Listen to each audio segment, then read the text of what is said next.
Assalamu alaikum wa rahmatullah. Welcome again to this next class of circular motion. तो बेटा आज के इस क्लास में हम सर्कुलर मोशन जो है इसके कुछ प्रैक्टिकल एप्लीकेशंस आज हम डिस्कस करेंगे। जैसे हम बैंकिंग ऑफ रोड्स पढ़ेंगे, बैंडिंग ऑफ साइक्लिस्ट या डेथ वेल या रोटर या मोशन इन वर्टिकल सर्कल, ये सारी चीजें जो है हम बेटा डिस्कस करेंगे इंशाल्लाह इस क्लास में या नेक्स्ट क्लास में। जितना भी हो सकता है इस क्लास में वो आज पढ़ेंगे, अगर कुछ रह जाता है तो वो अगले क्लास में हम पढ़ेंगे। तो बहुत ही इंपॉर्टेंट टॉपिक है from the entrance point of view particularly. आप बिल्कुल फोकस्ड रहेंगे इस क्लास में, और जो मैंने कॉन्सेप्ट्स आपको प्रीवियस क्लासेस में पढ़ाए हैं सर्कुलर मोशन के रिलेटेड, आई होप आपने वो लेक्चर्स देखे होंगे, अच्छे से समझे होंगे, तभी जाके आपको ये जो लेक्चर है, ये जो एप्लीकेशन पार्ट वाला लेक्चर है, ये आप आराम से कर पाएंगे। ठीक है बेटा। तो हमारा जो टॉपिक आज है मैं लिखूंगा यहाँ पे, this is applications of circular motion. Circular motion की एप्लीकेशंस हम डिस्कस करेंगे। ठीक है। इनफैक्ट मैंने लास्ट क्लास में भी आपको कुछ एप्लीकेशंस करवाए थे। मैंने आपको सिखाया था कि कैसे हम सर्कुलर मोशन में सेंट्रिपिटल फोर्स को फाइंड आउट करते हैं, तो वो भी इसकी एप्लीकेशंस थी। आज भी हम कुछ बहुत अच्छी एप्लीकेशंस डिस्कस करेंगे, जिसमें से सबसे पहले जो हम बेटा पढ़ेंगे दैट इज सर्कुलर टर्निंग्स। ठीक है, सर्कुलर टर्निंग्स। बेटा ये हमारा पहला पार्ट है जो आज इस क्लास में हम डिस्कस करेंगे सर्कुलर टर्निंग्स के बारे में। तो बेटा सर्कुलर टर्निंग्स का मतलब है कि अगर आपके पास एक गाड़ी है या कोई आदमी या कोई पैदल चलने वाला, जब वो एक सर्कुलर टर्न नेगोशिएट करता है, रोड होती है यूजुअली, तो बहुत सारे कर्व्स आ जाते हैं रोड पे। अब दो तरह के कर्व्स आ जाते हैं रोड में। एक तो होता है हॉरिजॉन्टल कर्व, दूसरा होता है vertical curve. I hope you understand the difference, horizontal curve and vertical curve. Previous class में मैंने आपको वर्टिकल कर्व कराया था कि वहां पे कैसे सेंट्रिपिटल फोर्स प्रोवाइड कितना हो जाता है, तो कौन वो प्रोवाइड करता है, वो मैंने आपको लास्ट क्लास में सिखाया था।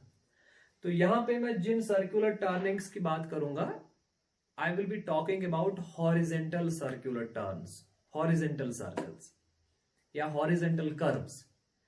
जैसे ऐसे मान लो गाड़ी जा रही है, ठीक है, तो आगे एक मोड़ आ जाता है, टर्न आ जाता है। ठीक है, तो ये जो टर्न है, जब ये गाड़ी इस टर्न पे चलती है, इस कर्व पे चलेगी, इसको हम कहते हैं नेगोशिएटिंग ए कर्व। तो this is also a part of circular motion. तो इस सर्कुलर मोशन में ये गाड़ी जो है, इसको सेंट्रिपिटल फोर्स कौन प्रोवाइड करता है? Wire from the centripetal force comes into play. Centripetal force कहां से आ जाता है?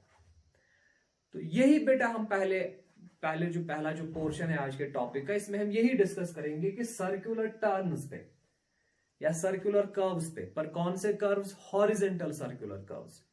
वहां पे एक गाड़ी को या एक चलने वाले को जो जो सेंट्रिपिटल फोर्स है, वो कौन प्रोवाइड करता है, वो कहां से आ जाता है? तो this is the first part of the discussion. और इसमें हम बेटा तीन एस्पेक्ट्स डिस्कस करेंगे। जब हॉरिजॉन्टल कर्व नेगोशिएट होता है, necessary centripetal force will be provided by either friction और बैंकिंग और बोथ। तो हम तीन एस्पेक्ट्स डिस्कस करेंगे। जब सर्कुलर टर्न पे गाड़ी चलती है, तो नेसेसरी सेंट्रिपिटल फोर्स जो आ जाता है, या तो वो फ्रिक्शन प्रोवाइड करेगी नंबर 1, या तो वो बैंकिंग से आ जाएगा, बैंकिंग ऑफ रोड से आ जाएगा नंबर 2, या तो both banking as well as friction provide करेगी, दैट इज नंबर 3। तो ये तीनों एस्पेक्ट्स, इन तीनों एस्पेक्ट्स की मैथमेटिक्स हम इंशाल्लाह डिस्कस करेंगे। और आप जहन में याद रखेंगे, ये ख्याल रखेंगे that I am talking about horizontal circular turns. Horizontal और वर्टिकल टर्न्स का जो कॉन्सेप्ट है, I hope you are understanding it. ऐसे मैं आपको समझाने की कोशिश करूंगा। मान लो अगर ऐसे रोड है ना, फ्लैट रोड ऐसे, तो इसी फ्लैट रोड पे आगे कर्व आ जाती है। अगर फ्लैट है हॉरिजेंटल टर्न कैसे आ जाता है, फ्लैट रोड को आगे जाके ऐसे कर्व आएगा या ऐसे कर्व आएगा, उसको हम हॉरिजॉन्टल कर्व कहते हैं। वर्टिकल कर्व का मतलब है ये फ्लैट रोड है, फिर ऊपर जाएगा रोड ऐसे, फिर नीचे आएगा। तो जो ऐसे कर्व आएगा या फ्लैट रोड है, नीचे जाएगा फिर ऊपर आएगा, ठीक है, इनको हम कहते हैं वर्टिकल कर्व्स। जैसे जैसे वर्टिकल कर्व की बेस्ट एग्जांपल होती है जैसे फ्लाईओवर्स होते हैं ना, फ्लाईओवर पे गाड़ी कैसे आ जाती है, स्ट्रेट आती है पहले, फिर ऊपर चढ़ती है ऐसे ऐसे, फिर नीचे आती है। So this is a case of vertical curve. Horizontal curve के तो बहुत सारे एग्जांपल्स मिलेंगे आपको, हर एक सड़क पे कोई ना कर्व आपको मिलेगा ही। यहाँ तो कश्मीर में खाली कर्व्स हैं, फ्लैट रोड आता है तो आगे कर्व आ जाएगा, हॉरिजॉन्टल कर्व, वो ऐसे वर्टिकल कर्व नहीं, हॉरिजॉन्टल कर्व। तो दोनों पे आपको, दोनों जो है आपको सर्कुलर मोशन के पार्ट्स हैं। अब चाहे कर्व ऐसे नेगोशिएट करना पड़े आपको या ऐसे नेगोशिएट करना पड़े आपको, ऐसे चलना पड़े कर्व पे या ऐसे चलना पड़े कर्व पे, है तो दोनों सर्कुलर मोशन के एस्पेक्ट्स। तो ये जो है मैंने प्रीवियस क्लास में आपको करवाया था, जो वर्टिकल कर्व है, आपको अगर याद होगा, ये मान लो वर्टिकल कर्व है, तो मैंने आपको करवाया था कि अगर ये बॉडी जा रही है विद स्पीड v और इसका मास m है, ये मान लो ये वर्टिकल कर्व है, इसका ये जो सेंटर है यहाँ पे है और रेडियस r है, तो इसको यहाँ पे सेंट्रीपिटल फोर्स कहाँ से आ जाता है, तो मैंने कहा इसकी फ्री बॉडी डायग्राम बना लो। जब आप फ्री बॉडी डायग्राम बनाएंगे तो ये वेट आएगा mg, तो ये इसका नॉर्मल रिएक्शन, फ्रिक्शन को छोड़ो वो तो हॉरिजॉन्टल डायरेक्शन में आएगा। तो नेट फोर्स कितना है टुवर्ड्स सेंटर, क्योंकि centripetal force is defined as the force, कौन सा फोर्स होता है जो एक सर्कुलर मोशन में एक्ट करता है on the body, but this force must be directed toward centre. Mathematically कहते हो आप, सेंट्रीपिटल फोर्स की जो मैथमेटिकल डेफिनेशन है that is net force acting towards the centre during circular motion, we call that centripetal force. बहरहाल इस पे तो मैंने पूरी क्लास पे, लास्ट क्लास में पूरा डिस्कस किया हुआ है ये। तो यहाँ पे नेट फोर्स सेंटर की ओर कितना है, that is mg minus n, because mg is directed towards center and n is opposite. So here centripetal force is that is mg minus n. So centripetal force का magnitude किसके बराबर होता है, mv square by r. So this mv square by r is mg minus n. तो ये मैंने आपको last class में एक्चुअली कराया था. So this is your formula for centripetal force. अब अगर उल्टा होगा, ये वर्टिकल कर्व ऊपर की डायरेक्शन में अगर ये ऐसे होता तो रिलेशन उल्टी बन जाएगी, पहले n आएगा फिर mg आएगा। आप प्रीवियस क्लास को आराम से देखिए, उसमें मैंने ये कराया है। So this is actually done, we have solved this part, this vertical curve, we have actually studied this thing. आज हम सर्कुलर टर्निंग्स की जो बात करेंगे, those are horizontal circular turns और circular curves, but we are discussing horizontal circular curves और horizontal circular turns, ठीक है। तो हॉरिजॉन्टल में कहां से आ जाता है सेंट्रीपिटल फोर्स, वर्टिकल में तो आपने देखा। अब हॉरिजॉन्टल सर्कुलर टर्न पे सेंट्रीपिटल फोर्स कौन प्रोवाइड करता है, कहां से आ जाता है, हम क्या इक्वेशन लिखेंगे, इसके डिटेल्स में जाएंगे बेटा। तो सबसे पहले मैं यहां पे एक हॉरिजॉन्टल टर्न बनाऊंगा, ये वर्टिकल टर्न नहीं है, this is a horizontal turn है, यू कैन इमेजिन। सो ये ऐसे आएगी गाड़ी, ऐसे जाएगी, ठीक है। और ये मैंने कर्व का एक छोटा सा पार्ट बना दिया, कर्व है, मैंने पूरा रोड नहीं बनाया, ये ऐसे गाड़ी आएगी ऐसे जाएगी, ठीक है। So this is your vehicle, the mass of this vehicle is m and it is going with speed v। और ये जो कर्व है यहाँ पे, ये इसका मान लो सेंटर है और इसकी जो रेडियस है that is r is the radius of this horizontal curve. ये horizontal, ये circular turning मान लो, या horizontal curve इसको कहते हैं, ठीक है, circular turning, but this is a horizontal curve. तो सबसे पहली बात है कि जब ये गाड़ी नेगोशिएट करेगी यह कर्व, इसको सेंट्रीपिटल फोर्स कौन प्रोवाइड करेगा, सेंट्रीपिटल फोर्स कहां से आ जाएगा। तो पहला जो एस्पेक्ट है बेटा, पार्ट ए, ये सेंट्रीपिटल फोर्स जो है, मैं लिखूंगा यहां पे, centripetal force is provided by friction only. So this is our first aspect. बेटा अगर आपका रोड फ्लैट है ना, कर्व भी फ्लैट है, मतलब यूजुअली आपने देखा होगा कर्व जो होता है, अगर ये रोड है, जहां पे कर्व्स होते हैं ना, तो वहां पे रोड्स थोड़े टिल्टेड होते हैं, ऐसे bend, these curves bend inwards, अगर आपने देखा होगा यूजुअली। पर अभी जो हम एज्यूम कर रहे हैं, we are assuming that this is a flat road. ये जो रोड है ये फ्लैट है, ठीक है, ये बेंड नहीं है, ये बेंड रोड नहीं है, मतलब ऐसे नहीं है गाड़ी ऐसे ऐसे जाएगी, ये this a flat road and the vehicle is moving on this flat road. तो बेटा जब फ्लैट टर्न होता है ना, फ्लैट सर्कुलर टर्न, वहां पे जो नेसेसरी सेंट्रिपिटल फोर्स प्रोवाइड करता है ना, that is provided by actually friction. Friction आपको सेंट्रिपिटल फोर्स प्रोवाइड करती है। क्योंकि देखो अगर आप इसकी फ्री बॉडी डायग्राम बनाएंगे तो कौन कौन सा फोर्स इस पे एग्जर्ट होगा, देखो यहां पे आप कंफ्यूज हो जाएंगे। मैं ऐसे आपको सिखाता हूं, ऐसे सिखाता हूं आपको। मान लो बेटा ये मान लो फ्लैट रोड है, this is your flat road, और इस फ्लैट रोड पे ये गाड़ी है, ऐसे गाड़ी है। पर ये जो रोड है ना बेटा, ये सर्कुलर कर्व है एक्चुअली।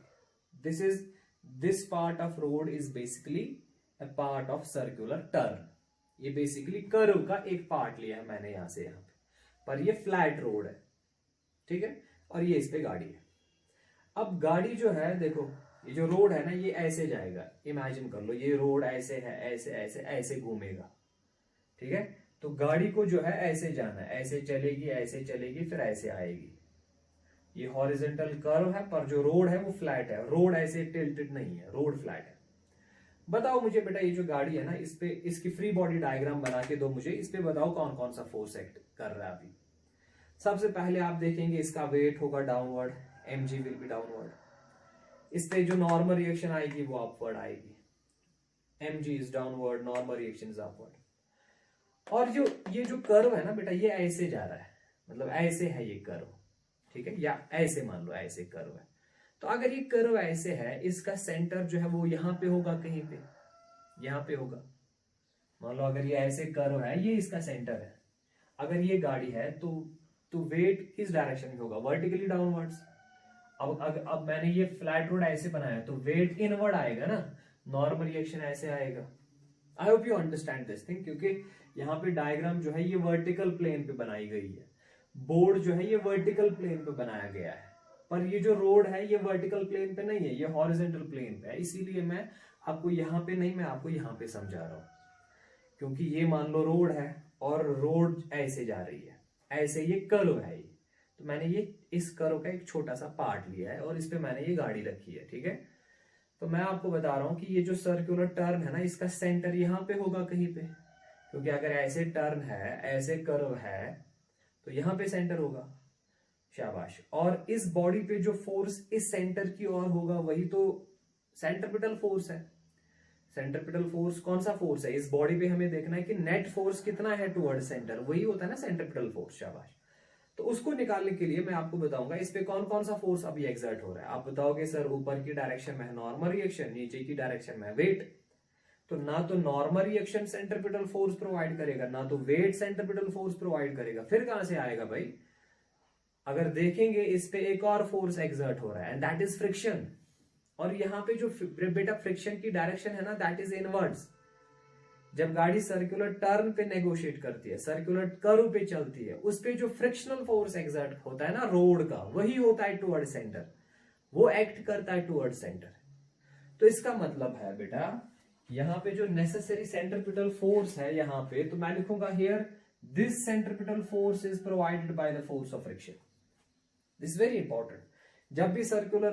जब भी गाड़ी सर्कल में चलेगी उस टाइम पे जो फ्रिक्शन की डायरेक्शन होती है that is inwards, that is towards the centre. इसका मतलब friction provides necessary centripetal force. और यहां पे मैं किस रोड की बात कर रहा हूं, this is a flat curve. Remember this is a flat curve. मैंने लिखा ना centripetal force is provided by friction only, पर इंपॉर्टेंट कंडीशन है for flat curve. For flat curve, flat curve को अंडरस्टैंड कर लो। हॉरिजॉन्टल तो है ही है, फ्लैट कर्व का मतलब है जहां पे रोड फ्लैट होगा, जहां पे रोड टिल्टेड नहीं होगा। यूजुअली आप देखते हैं कर्व पे रोड टिल्टेड होता है, इट बेंड्स इनवर्ड्स, पर मैं फ्लैट कर्व की बात कर रहा हूं। अगर फ्लैट कर्व है तो वहां पे जो सेंट्रिपिटल फोर्स है वो कहां से आएगा बेटा, फ्रिक्शन से। इसको ऐसे भी समझाता हूं मैं। मान लो आप चल रहे हैं, देखो मैं फ्रिक्शन कैसे इनवर्ड्स होता है इसको थोड़ा सा फील देता हूं इसका मैं आपको। कोई आदमी चल रहा बेटा, जब आप चल रहे हो ना तो आप पैरों को ऐसे उठाते हो, ठीक है, ये आपका पैर है, ऐसे देखो आप, ये आपका पैर है, जब आपका पैर उठता है ना तो ऐसे उठता है, तो ये मान लो रोड है, ये रोड है, ये आपका पैर है, तो जब आप स्ट्रेट चलते हो तो आपका पैर ऐसे उठता है, ऐसे पहले बैक, पैर का बैक वाला पोर्शन उठता है। बैक वाला पोर्शन उठने का मतलब है ये जो फ्रंट वाला पोर्शन होता है ना आपकी पैरों की उंगलियां, इससे आप रोड को पीछे की ओर पुश करते हो, पीछे की ओर पुश करते हो। तो पीछे की ओर पुश करने से क्या होता है, ये जो अर्थ है ये आपको आगे की ओर पुश करेगी। इसका मतलब अर्थ जो आप पे फ्रिक्शनल फोर्स एक्सर्ट करेगी वो आगे की डायरेक्शन में होगा और इसी फ्रिक्शन से आप आगे बढ़ पाते हो। तो याद रखो जब आदमी चलता है ना उस पे जो फ्रिक्शनल फोर्स होता है वो आगे की डायरेक्शन में होता है, जिस डायरेक्शन में आदमी चलता है उसी डायरेक्शन में होता है, क्योंकि उसी फ्रिक्शन से तो आदमी चल पाता है। समझ आ रहा है? Friction does not always oppose motion, मैंने आपको पढ़ाया हुआ है फ्रिक्शन में, friction opposes relative motion. So when a man walks, friction acts in the forward direction. It is actually due to friction कि आप चल पा रहे हो, फ्रिक्शन ही की वजह से आप चल पा रहे हो, क्योंकि जब आपने पैर उठाया ऐसे तो आप आगे की उंगलियों से, पैर की उंगलियों से रोड को पीछे की ओर धक्का देते हो, तो रोड आपको आगे धक्का देती है, दैट इज फ्रिक्शन। क्योंकि friction always acts parallel to the surface, surface के पैरेलल में फ्रिक्शन एक्ट करता है, ठीक है, शाबाश। अब अगर बेटा आपको टर्न करना है, अब अगर आपको टर्न करना है तो आप इसको ट्राई करिएगा अपनी अपनी जगह। टर्न करने के समय पे आप जो बेटा है ना, आप जो पैर है ना आपका इस ऐसे उठता है, ऐसे अगर स्ट्रेट जा रहे हो तो पैर ऐसे उठेगा, पीछे वाला पोर्शन उठेगा, आगे वाला पोर्शन अर्थ को पीछे पुश करेगा। पर जब आप टर्न करते हो, मान लो आपको ऐसे घूमना है, ऐसे इस डायरेक्शन में घूमना है, तो आपका जो पैर है ना ऐसे उठेगा, ऐसे, ये जो इनवर्ड साइड से ये ऊपर उठेगा। क्यों? क्योंकि जब ऐसे उठेगा ना तो ये जो पैर है ना, तो सॉरी, तो देखो जब आप चलोगे तो आपका जो पैर है अगर ऐसे घूमना है आपको तो आपका पैर जो है ये ऐसे उठेगा। यहां देखो, अगर आपको इस डायरेक्शन में घूमना है, ऐसे आदमी चलेगा, ऐसे ऐसे घूमना है, ऐसे घूमना है, मतलब इस डायरेक्शन में घूमना है, तो आपका जो पैर है वो ऐसे उठेगा, पीछे से भी उठेगा और साइड से भी उठेगा। साइड से क्यों उठेगा? क्योंकि इस वाले पोर्शन से ये रोड को बाहर की ओर पुश करेगा, एक तो पीछे की ओर, दूसरा बाहर की ओर। इससे क्या होगा, फ्रिक्शन की जो डायरेक्शन है ना वो इनवर्ड आ जाएगी, और इनवर्ड जब फ्रिक्शन की डायरेक्शन आ जाएगी यही फ्रिक्शन प्रोवाइड करेगा नेसेसरी सेंट्रिपिटल फोर्स। क्योंकि जब आपको कर्व में घूमना है तो कर्व में तब तक नहीं घूम सकते ना आप, सर्कुलर मोशन तब तक नहीं हो सकती ना जब तक कि एक्सटर्नल फोर्स ना हो। और वो एक्सटर्नल फोर्स कहां से आएगा? हॉरिजॉन्टल फ्लैट कर्व पे वो कहां से आ जाता है? That is provided by friction.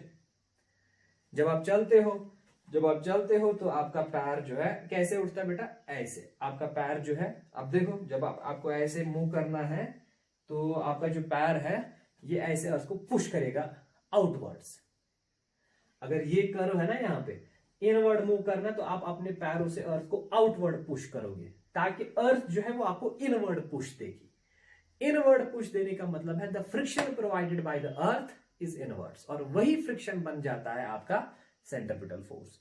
इसी तरह जब गाड़ी घूमती है तो याद रखो बेटा, घूमने के टाइम पे जो उसके टायर्स होते हैं, अगर गाड़ी स्ट्रेट जा रही है तो इसका मतलब टायर्स पे जो फ्रिक्शन है ना अर्थ का वो आगे की डायरेक्शन में, उसी फ्रिक्शन से गाड़ी आगे जा रही है। और जब गाड़ी घूमती है ना कर्व पे तो टायर्स जो है ना बेटा ये अर्थ को पुश करते हैं आउटवर्ड्स। मतलब अगर एक कर्व ऐसे है, this is inward, this is outward, अगर ऐसे घूमना है तो टायर्स, गाड़ी के टायर्स अर्थ को पुश करते हैं आउटवर्ड्स, और अर्थ इन टायर्स को पुश करते हैं इनवर्ड्स। उसी इनवर्ड फोर्स से सेंट्रिपिटल फोर्स मिल जाता है और गाड़ी घूम जाती है सर्कल पे। समझ आ रहा है? I hope you understood this thing. So बेटा याद रखेंगे कि अगर आपके पास फ्लैट कर्व है, पर कौन सा flat curve? Horizontal flat curve, वहां पे सेंट्रिपिटल फोर्स कहां से आ जाता है बेटा? Centripetal force is provided by friction only. समझ आ रहा है? शाबाश। सो FC is centripetal force, this is provided by friction. I hope you understood this thing. Centripetal force किसके बराबर होता है बेटा? mv स्क्वायर बाय r, ठीक है। So this is equal to friction. अब यहां पे इंपॉर्टेंट बात आ जाती है बेटा, हमने फ्रिक्शन में पढ़ा है कि जो फ्रिक्शनल फोर्स होता है ना, this is self adjusting in nature. Frictional force जो है this is self adjusting in nature. Self adjusting का मतलब है जितना आपको सेंट्रिपिटल फोर्स चाहिए उतना ही फ्रिक्शन प्रोवाइड करेगा। अगर आपको कम सेंट्रिपिटल फोर्स चाहिए, क्यों, सेंट्रिपिटल फोर्स कितना रिक्वायर्ड है वो डिपेंड है ना, गाड़ी का मास कितना है, गाड़ी की स्पीड से जा रही है, और सर्कल का रेडियस कितना है, टर्न जो कर्व है इसका रेडियस कितना है। तो यहां से जो आपका सेंट्रिपिटल फोर्स आएगा, मान लो आपने गाड़ी का मास चेक किया, वेलोसिटी चेक की, रेडियस चेक किया, तो आपका सेंट्रिपिटल फोर्स जो है इट मस्ट बी 10 न्यूटन। तो ये 10 न्यूटन प्रोवाइड करेगा फ्रिक्शन। अब अगर गाड़ी की स्पीड बढ़ जाती है तो ऑब्वियसली सेंट्रिपिटल फोर्स ज्यादा चाहिए। तो मान लो आप सेंट्रिपिटल फोर्स जो है वो 20 न्यूटन चाहिए, तो फ्रिक्शन प्रोवाइड करेगा 20 न्यूटन। जितना आपको चाहिए उतना ही फ्रिक्शन आपको देगी। पर प्रॉब्लम ये है कि फ्रिक्शन का एक लिमिट होता है जिसको हम लिमिटिंग फ्रिक्शन कहते हैं। अगर आपने गाड़ी बहुत तेज चला ली, मान लो इस वेलोसिटी का वैल्यू बहुत ज्यादा हो गया, उससे क्या होगा, सेंट्रिपिटल फोर्स ज्यादा हो जाएगा। मान लो आपको 100 न्यूटन का सेंट्रिपिटल फोर्स चाहिए और फ्रिक्शन जो मैक्सिमम वैल्यू फ्रिक्शन का है वो 80 न्यूटन ही है। तो इसका मतलब ये कि यहां पे जो रिक्वायर्ड सेंट्रिपिटल फोर्स है which must be provided that is not fulfilled by the friction. तो वहां क्या होता है बेटा, वहां पे गाड़ी स्किड करती है। इसीलिए हम कहते हैं कि कर्व को नेगोशिएट करने के लिए हमेशा एक सेफ स्पीड होती है, एक परमिसिबल स्पीड होती है। अगर आप उस परमिसिबल स्पीड से ज्यादा तेज चलेंगे ना कर्व पे, तो आपकी गाड़ी स्किड करेगी। इसका लॉजिक ये है कि कर्व को नेगोशिएट करने के लिए आपको जो सेंट्रिपिटल फोर्स प्रोवाइड करता है वो फ्रिक्शन प्रोवाइड करता है। जो सेंट्रिपिटल फोर्स चाहिए वो फ्रिक्शन देता है, और जितना चाहिए उतना ही देगा। 10 न्यूटन चाहिए 10 न्यूटन फ्रिक्शन देगा, 15 चाहिए 15 देगा। पर अगर आपका सेंट्रिपिटल फोर्स की रिक्वायरमेंट ज्यादा है, वो कब ज्यादा होगी, अगर आपका मास ज्यादा है, आपकी स्पीड ज्यादा है, या आप कर्व का जो रेडियस है वो कम है, वहां पे जो आपकी जो सेंट्रिपिटल फोर्स की रिक्वायरमेंट है वो ज्यादा हो जाती है। और ये जो रिक्वायरमेंट है ये फ्रिक्शन फुलफिल कभी कभी नहीं कर सकता, क्योंकि फ्रिक्शन का लिमिट होता है, इसका एक मैक्सिमम वैल्यू होता है। दो बॉडीज के बीच में फ्रिक्शन कितना एग्जर्ट हो सकता है, इसका एक मैक्सिमम वैल्यू होता है, उसको हम लिमिटिंग फ्रिक्शन कहते हैं। एफ मैक्सिमम आपने पढ़ा होगा, and that is equal to mu S into N, याद अगर होगा आपको, फ्रिक्शन में पढ़ा है। अगर आपकी रिक्वायरमेंट ज्यादा है तो वो फ्रिक्शन फुलफिल नहीं कर सकती। ऐसे केसेस में क्या होता है, गाड़ी स्किड करती है, गाड़ी आउटवर्ड स्किड करती है। आपने देखा होगा रेसिंग कार्स, या नॉर्मली क्या होता है, अगर तेज चलोगे ना कर्व पे तो वहां पे गाड़ी आउटवर्ड स्किड कर जाती है, तो एक्सीडेंट हो जाता है। अगर हमें देखना होगा कि एक पर्टिकुलर कर्व पे जिसका रेडियस दिया होगा, और हमें एक गाड़ी है इस कर्व पे चलानी है, इस गाड़ी को ज्यादा से ज्यादा कितना तेज चलना चाहिए इस कर्व पे ताकि ये स्किड ना हो। या इनडायरेक्टली आप कह सकते हो कि how to find the value of permissible speed, और how to find the value of safe speed और मैक्सिमम स्पीड। आपके पास एक कर्व है, यही मान लो इसका रेडियस आपको पता है। अब एक गाड़ी आ गई, मान लो कार आ गई, आपको कार का मास भी पता है, दैट इज ऑल्सो फिक्स्ड। गाड़ी का मास तो फिक्स ही होगा, ठीक है। इसीलिए जब आप देखोगे ना जो कर्व होता है उस पे जो लिमिट होता है ना वो अलग अलग गाड़ियों के लिए अलग अलग मेंशन किया होता है। क्यों? क्योंकि अलग गाड़ी का अलग अलग मास होता है। अब हम मान लो कार्स की बात करेंगे, और we are assuming that every car has almost equal mass, ज्यादा डिफरेंस उसमें नहीं होता है। तो इसका मतलब एम भी फिक्स्ड है, और जो कर्व आपने डिजाइन किया हुआ इसका रेडियस भी फिक्स्ड है। यहाँ पे वेरिएबल जो बन जाता है ना, वेरिएबल जो रहेगा दैट इज आर, कि स्पीड कितनी होगी गाड़ी की। अब ये तो आप फिक्स नहीं कर सकते ना, क्योंकि ये ड्राइवर डिसाइड करेगा कि इसको कितना तेज चलना है, वही डिसाइड करेगा। तो मैं आपको कहता हूं बेटा, आपको ये भी पता है कि ज्यादा से ज्यादा फ्रिक्शन कितना प्रोवाइड हो सकता है, आपको ये भी पता है कि मास कितना है, आपको ये भी पता है कि रेडियस कितनी है कर्व की।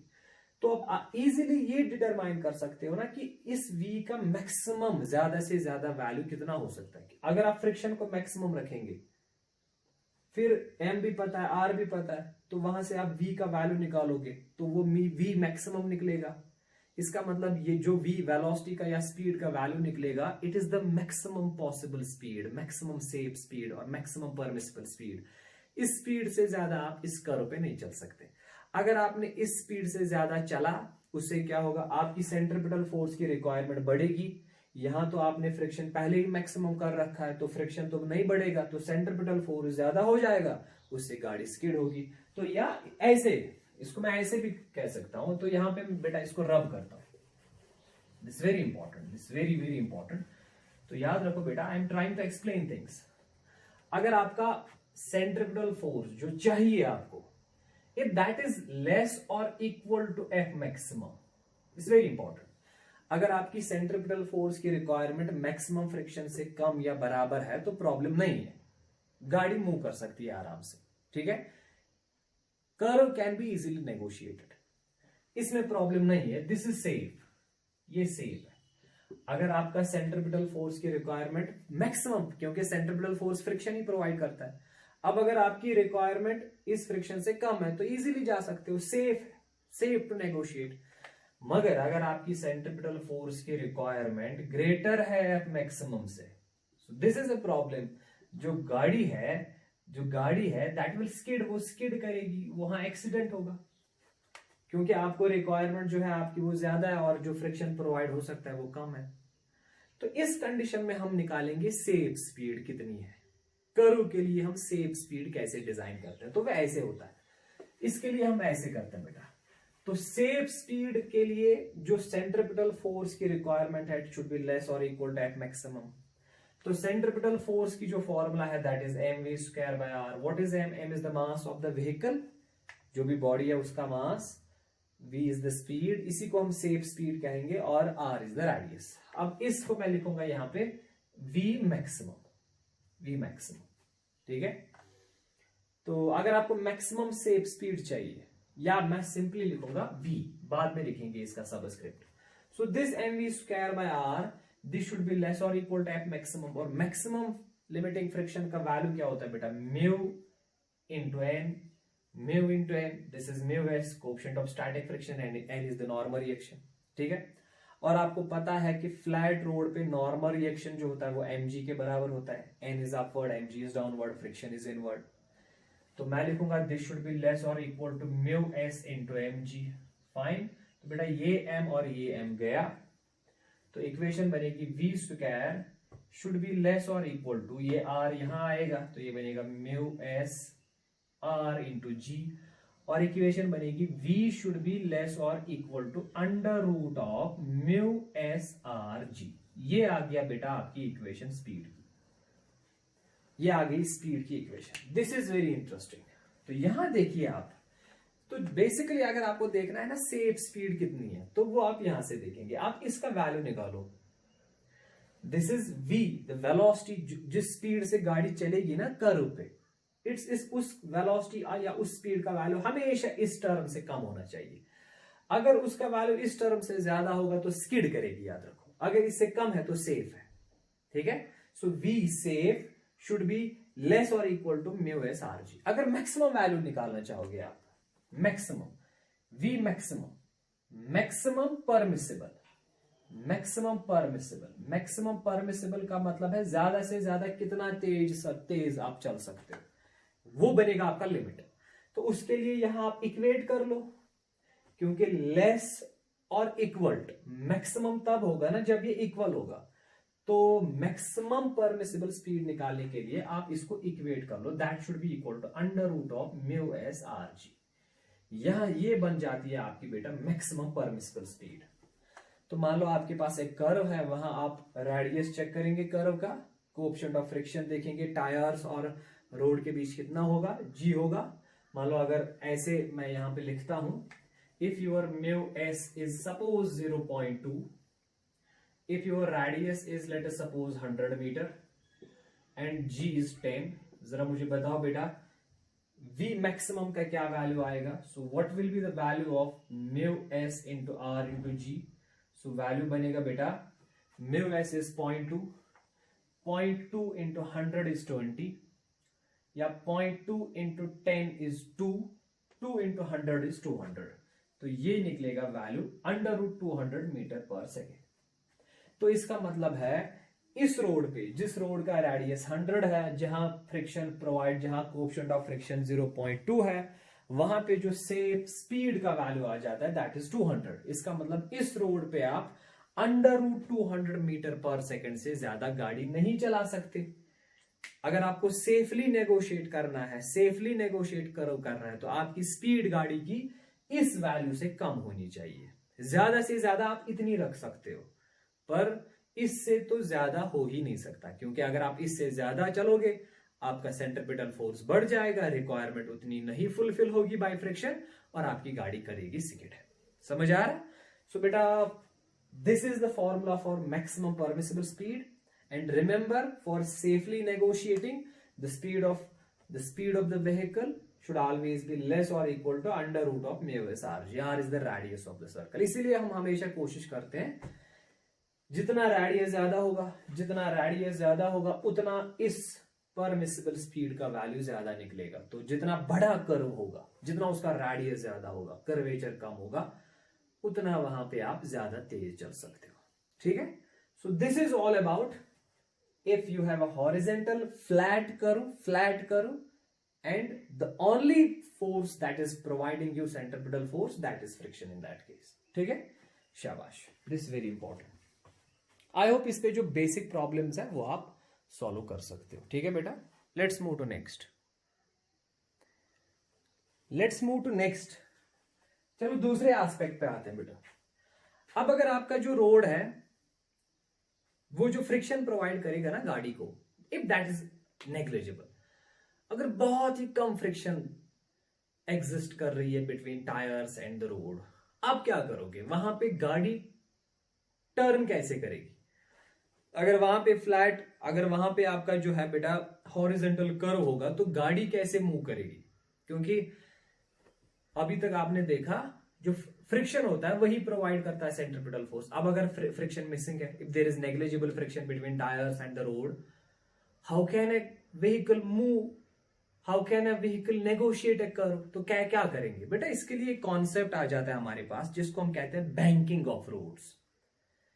क्योंकि आप याद रखेंगे जब तक सेंट्रीपिटल फोर्स नहीं होगा, सर्कुलर मोशन नहीं होगी, गाड़ी कर्व में नेगोशिएट नहीं कर सकती, गाड़ी कर्व में मूव नहीं कर सकती।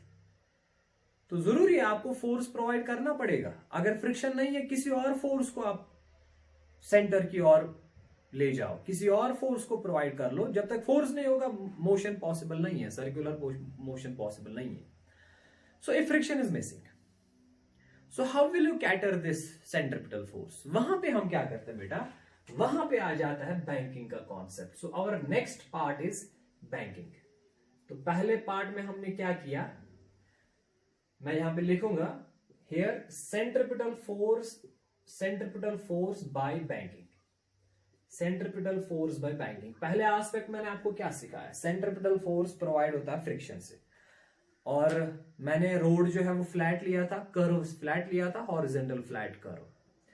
अब फ्रिक्शन नहीं है तो कैसे कैटर होगा सेंट्रीपिटल फोर्स? तो उसमें क्या करते हैं बेटा, बैंकिंग का कॉन्सेप्ट ये है कि आपका जो रोड है ना, ये मान लो फ्लैट रोड है, यहां से है, ये ऐसे कर्व है, तो इस कर्व का सेंटर ये है यहां से। सो this is inner as, this is called outer as. ये रोड है बेटा, अगर ऐसे कर्व है तो सेंटर यहां से है, तो इस रोड का जो एज इस रोड की सेंटर की ओर होगी ना, that's called inner as, this is outer as. अगर फ्रिक्शन नेग्लिजिबल है, फ्रिक्शन बहुत कम है, तो फ्रिक्शन पे आप रिलाई नहीं कर सकते, तो आप क्या करते हो? आप इस आउटर एज को थोड़ा रेज करते हो, इस लोअर एज को, ये जो इनर एज है इसको थोड़ा नीचे ले जाते हो, या ऐसे कह सकते हो you raise this outer edge with respect to inner edge. तो जो रोड आपका बनेगा ना फ्लैट रोड, वो अब फ्लैट नहीं रहेगा, वो ऐसे हो जाएगा, टिल्टेड रोड। इसी फिनोमिना को हम कहते हैं बैंकिंग। इस एस्पेक्ट को हम कहते हैं बैंकिंग ऑफ रोड्स। तो बैंकिंग ऑफ रोड्स का जो बेसिक डेफिनेशन है, that is raising of outer edge with respect to the inner edge near the curves, at the curves. Why? ये क्यों करते हैं? So as to cater this centripetal force, so as to provide centripetal force. Centripetal force provide करने के लिए इससे कैसे provide होगा वो मैं आपको सिखाऊंगा, पर आप अंडरस्टैंड कर लो पहले कि ये है फ्लैट कर्व, फ्लैट रोड, यहां से है सेंटर कर्व का, ऐसे गाड़ी जाएगी। अगर आप इस रोड को यहां से हम मटेरियल ज्यादा डालेंगे, यहां से कम डालेंगे, तो ये रोड ऐसे बनेगा ना, ऐसे टिल्टेड बनेगा, यहां से रेज होगा, यहां से नीचे आएगा। अगर इसका आप क्रॉस सेक्शन देखोगे, क्रॉस सेक्शन फ्रंट व्यू, अगर ऐसे आप रोड आप देख रहे हो, अभी ये रोड है, इसका फ्रंट सेक्शन, अगर ये फ्लैट रोड है तो फ्लैट रोड का जो फ्रंट सेक्शन आपको दिखेगा वो कैसे दिखेगा बेटा, वो ऐसे दिखेगा ना, ये है फ्लैट रोड, मैं लिखूंगा this is flat road, flat road, ठीक है। अब अगर बैंकिंग होगी, इसमें बैंकिंग होगी तो एक साइड ऊपर होगा, दूसरा साइड नीचे होगा, तो बैंक्ड रोड आपको ऐसे दिखेगा, ये यहां से ऊपर होगा और यहां से ये होगा नीचे, बैंक्ड रोड ऐसे होता, ठीक है। तो बेटा गाड़ी ऐसे नहीं चलती, गाड़ी ऐसे चलेगी, ये फ्रंट व्यू है, ये क्रॉस सेक्शन आपने लिया है, ठीक है।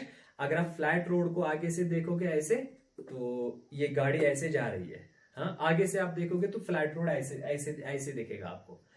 बैंकिंग में आप आउटर एज रेज करते हो विद रिस्पेक्ट, अगर ऐसे मूव करना है तो ऐसे होना चाहिए रोड, अगर ऐसे मूव करना है तो ऐसे होना चाहिए, तो इसका मतलब एक साइड अप होगा एक साइड डाउन होगा।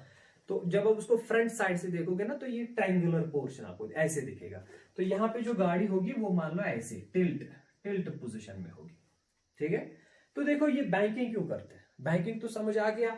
अब इस रोड का जो सेंटर, अगर ये आउटर है तो सेंटर इस डायरेक्शन में होगा, this is the centre of the road, late us suppose this is the centre of this curve, ये कर्व ऐसे जा रहा है, ऐसे जा रहा है, ऐसे जा रहा है, तो गाड़ी यहां से आएगी, ऐसे गाड़ी आएगी आएगी आएगी, ऐसे अंदर जाएगी, अंदर जाएगी। ये मैंने रोड का क्रॉस सेक्शन दिया है, ये गाड़ी ऐसे नहीं जाएगी, नहीं, ये रोड ऐसे है, ऐसे इनवर्ट्स है रोड, इसका सेंटर ये है सी।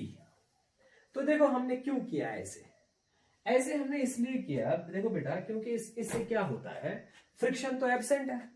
अगर फ्लैट रोड है तो फ्रिक्शन जरूरी है, फ्रिक्शन फ्लैट रोड के लिए जरूरी है फ्रिक्शन। अगर फ्लैट रोड में फ्रिक्शन नहीं होगा तो गाड़ी कभी सर्कुलर मोशन नहीं कर पाएगी।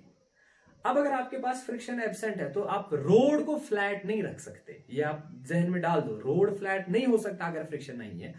रोड में जरूरी है बैंकिंग करना, आपको जरूरी है आउटर एज रेज करना और इनर एज लोअर करना। उससे क्या होगा, देखो आपको सेंट्रीपिटल फोर्स चाहिए कि नहीं चाहिए, चाहिए, तो आप देखो क्या होगा, ये गाड़ी है, इसकी फ्री बॉडी डायग्राम बनाओ, ये आपने कितना रेज किया है, let us suppose we have raise this by an angle theta, ठीक है, this theta is called angle of banking, angle of banking, ठीक है। जितना एंगल ज्यादा होगा उतना आप जो है आपका सेंट्रीपिटल फोर्स भी ज्यादा प्रोवाइड होगा। जरा बेटा बनाओ इसकी फ्री बॉडी डायग्राम और देखो इस डायरेक्शन में कौन सा फोर्स है, वही तो सेंट्रीपिटल फोर्स बनेगा। यहाँ पे दो ही फोर्सेस है, फ्रिक्शन चूंकि मिसिंग है, पर कौन सा फ्रिक्शन मिसिंग है, जो इनवर्ड फ्रिक्शन होगा, आगे की डायरेक्शन में जो फ्रिक्शन है वो तो होगा ही होगा, because if that is missing तो गाड़ी तो आगे चल ही नहीं पाएगी। We are assuming that here the inward, जब गाड़ी कर्व में नेगोशिएट करती है तो जो फ्रिक्शन आपको टुवर्ड सेंटर चाहिए ना, जो प्रोवाइड करेगा सेंट्रीपिटल फोर्स, वो नेग्लिजिबल है, it can not be 100% zero, let us assume that that is negligible. तो हम क्या करेंगे, तो उस केस में मैंने आपको कहा बैंकिंग करनी है, आउटर एज रेज करना, इनर एज लोअर रखना है। तो क्या होगा, देखो बेटा, जब आप इसकी फ्री बॉडी डायग्राम बनाएंगे, ये mg आएगा, ये आएगा normal reaction, normal reaction tilt होगा। बेटा क्या होता है बैंकिंग से जो नॉर्मल रिएक्शन होता है ना वो टिल्ट हो जाता है। जब ये टिल्ट होगा, क्योंकि normal reaction is always perpendicular to surface, अब सरफेस ऐसे है, अगर यहां पे आप फ्री बॉडी डायग्राम बनाओगे तो नॉर्मल रिएक्शन ऐसे आएगा, ये मान लो यहां से सेंटर है, और जो वेट है वेट ऐसे आएगा। क्या वेट का कोई इफेक्ट है इस सेंटर की ओर, नहीं। क्या एन का कोई इफेक्ट है इस सेंटर की ओर, नहीं। तो यहाँ पे कोई ना कोई फोर्स चाहिए ना जो सेंटर की ओर होगा, और वो होता है फ्रिक्शन। अब यहाँ पे तो फ्रिक्शन है नहीं, अब यहाँ पे हमने क्या किया, हमने रोड को टिल्ट किया है, रोड टिल्ट होने से क्या हो गया, नॉर्मल रिएक्शन होगी बैंड। जब नॉर्मल रिएक्शन बैंड होगी तो देखो क्या होगा बेटा, इस लाइन को हम एक्सटेंड करेंगे ऐसे, इस लाइन को भी एक्सटेंड करेंगे ऐसे, इस लाइन को भी एक्सटेंड करेंगे ऐसे। तो आपने लॉज ऑफ मोशन में पढ़ा है, अगर ये एंगल थीटा है तो ये एंगल भी थीटा होगा, अगर ये एंगल थीटा है तो बेटा ये एंगल भी थीटा होगा, ठीक है।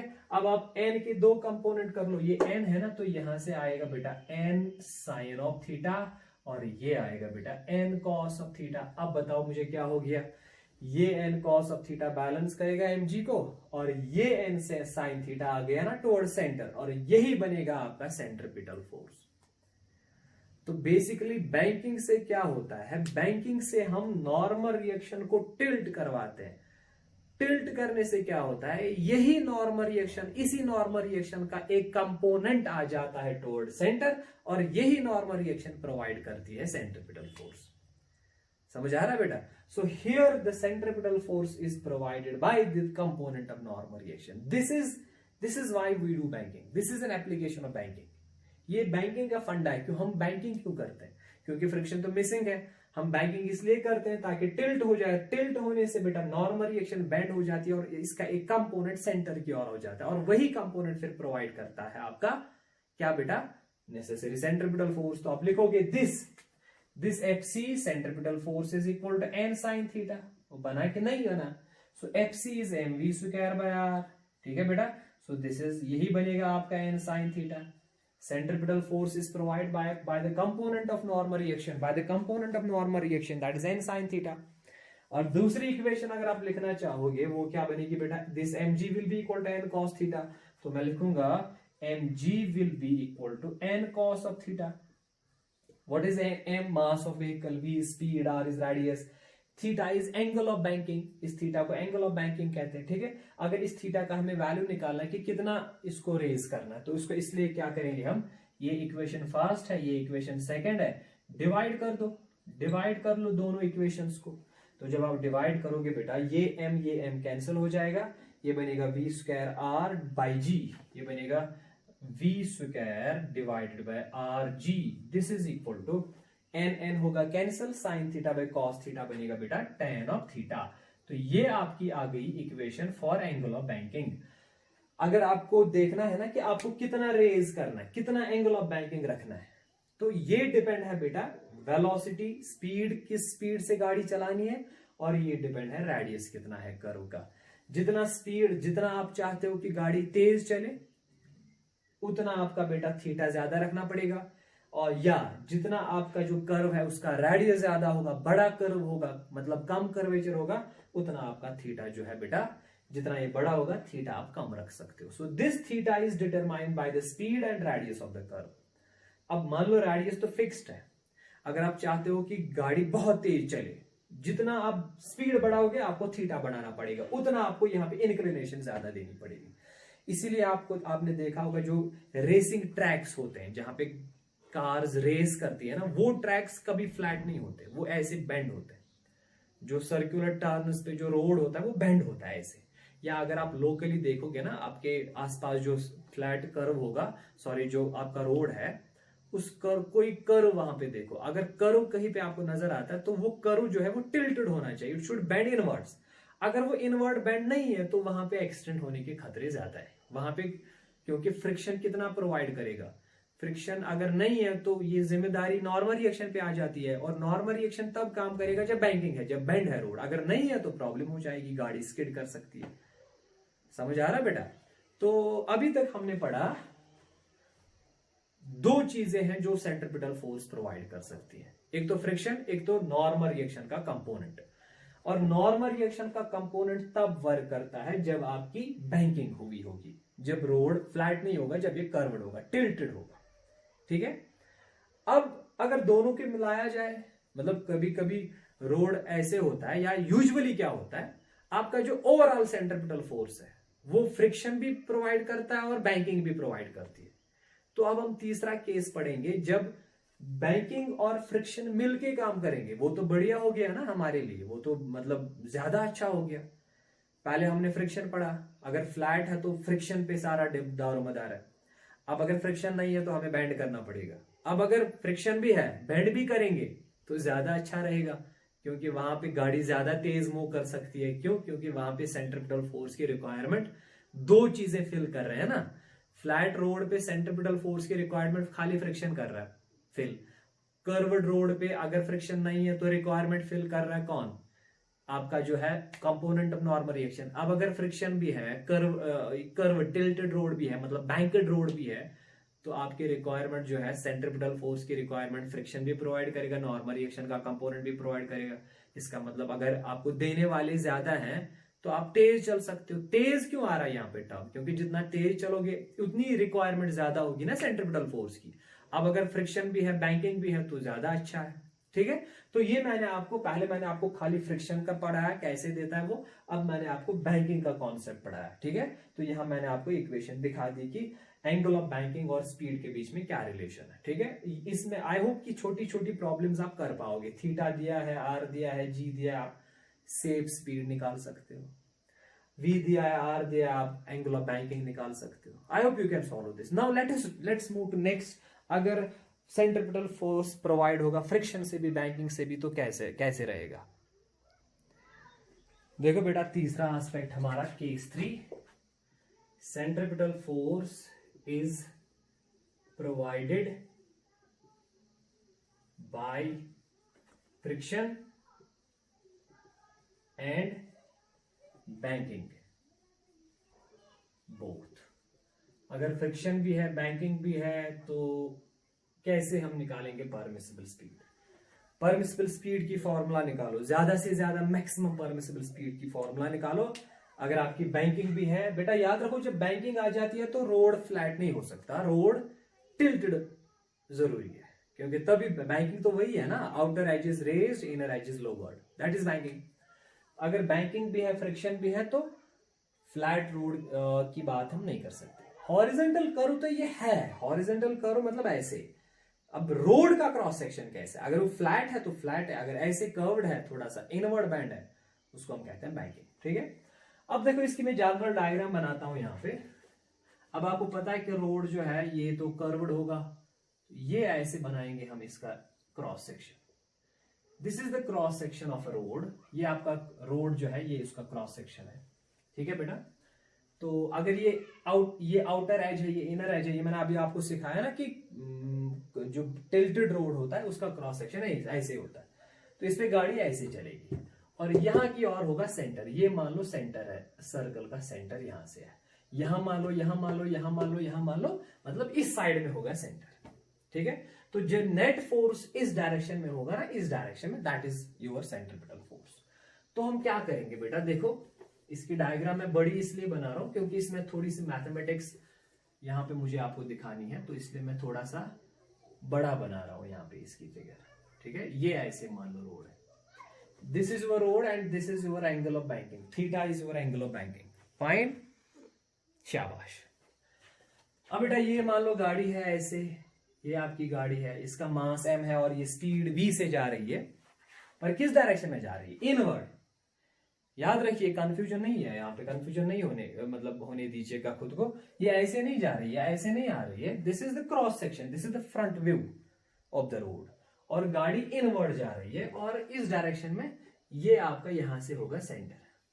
ठीक है, तो देखिए यहाँ पे फ्रिक्शन भी होगा और आपका नॉर्मल रिएक्शन भी होगा। फ्री बॉडी डायग्राम बनाइए बेटा, ये आपका mg और ये इस डायरेक्शन में आपका नॉर्मल रिएक्शन, और फ्रिक्शन जो है it is always parallel to surface, तो सरफेस ऐसे है तो फ्रिक्शन होगा ऐसे, दिस इज योर फ्रिक्शन। याद रखिए अगर फ्लैट होता ना तो फ्रिक्शन डायरेक्टली होता टुवर्ड सेंटर, पर यहां से बेंड होने की वजह से फ्रिक्शन जो है, फ्रिक्शन में भी प्रॉब्लम आ जाती है। फ्रिक्शन जो है ये डायरेक्टली टुवर्ड सेंटर की ओर नहीं हो जाता है, ये भी थोड़ा बेंड हो जाता है, क्योंकि आपको पता है, आपने पढ़ा normal reaction is perpendicular to, ये सरफेस है आपका, normal reaction perpendicular, friction parallel. अब यहाँ पे इस साइड में मूव करना तो फ्रिक्शन इनवर्ड रहेगा। समझ आ रहा है, शाबाश। अब देखो इसको थोड़ा सा रिजॉल्व करते हैं हम। यहाँ पे हम क्या करते हैं, इस लाइन को बढ़ाते हैं, तो अगर ये एंगल ऑफ थीटा है तो ये भी थीटा हो गया, शाबाश। तो इसको भी ऐसे ले जाते हैं, ठीक है, इसको भी बैकवर्ड लीजिए। तो फिर हम क्या करेंगे, यहाँ पे एक और लाइन हम हॉरिजॉन्टल लाइन ऐसे ड्रा करते हैं। अब देखिए बेटा क्या करेंगे, अगर ये यहां से थीटा है तो ये एंगल भी आ गया थीटा, शाबाश। अगर बेटा ये एंगल थीटा आ गया तो यहाँ देखिए, ये एंगल अगर थीटा आ गया तो ये वाला जो एंगल है ना, ये वाला एंगल ये आएगा 90 माइनस थीटा, क्योंकि ये लाइन और ये लाइन परपेंडिकुलर है। ये अगर थीटा है तो ये 90 माइनस थीटा। उसके बाद अगर ये 90 माइनस थीटा है ये वाला एंगल, तो इसका मतलब ये वाला जो एंगल है ये भी आएगा बेटा थीटा। क्यों, क्योंकि फिर ये लाइन और इस लाइन के बीच में एंगल 90 डिग्री है। ये बेसिक मैथमेटिक्स है, 9th क्लास की मैथमेटिक्स है। आप इसकी डायग्राम घर में बड़ी बनाइए और खुद सॉल्व कीजिए, खुद देखिए मैं क्या बता रहा हूं। हमारा असली एंगल ये है, एंगल ऑफ बैंकिंग। मैंने आपको लास्ट मोशन में पढ़ा है कि if this is angle of banking, फिर जो mg की लाइन और नॉर्मल रिएक्शन की लाइन होती है उसमें भी एंगल थीटा होता है, because if the angle between two lines is theta, then the angle between their perpendiculars is also theta. This is the theorem which you have studied in your 9th class. वो logic है. सो ये theta है तो ये भी theta होगा. अब अगर ये थीटा है तो वर्टिकली अपोजिट एंगल ये वाला थीटा आएगा. अब अगर ये थीटा है तो इसके इमीडिएट में जो है एंगल ये 90 माइनस थीटा आएगा, because this line and this line is perpendicular. और फिर इसके बाद ये हॉरिजॉन्टल लाइन, ये वर्टिकल लाइन भी परपेंडिकुलर. अगर ये 90 माइनस थीटा है, अगर ये 90 माइनस थीटा है तो अगला एंगल थीटा आएगा. फाइन. अब कर लो रिजॉल्व. अब देखो इस डायरेक्शन में, ये वाली डायरेक्शन में ना, ये इस डायरेक्शन में, क्योंकि यही डायरेक्शन है टुवर्ड सेंटर, इस डायरेक्शन में टोटल फोर्स कितना आ रहा है वही आपका सेंट्रिपिटल फोर्स बनेगा.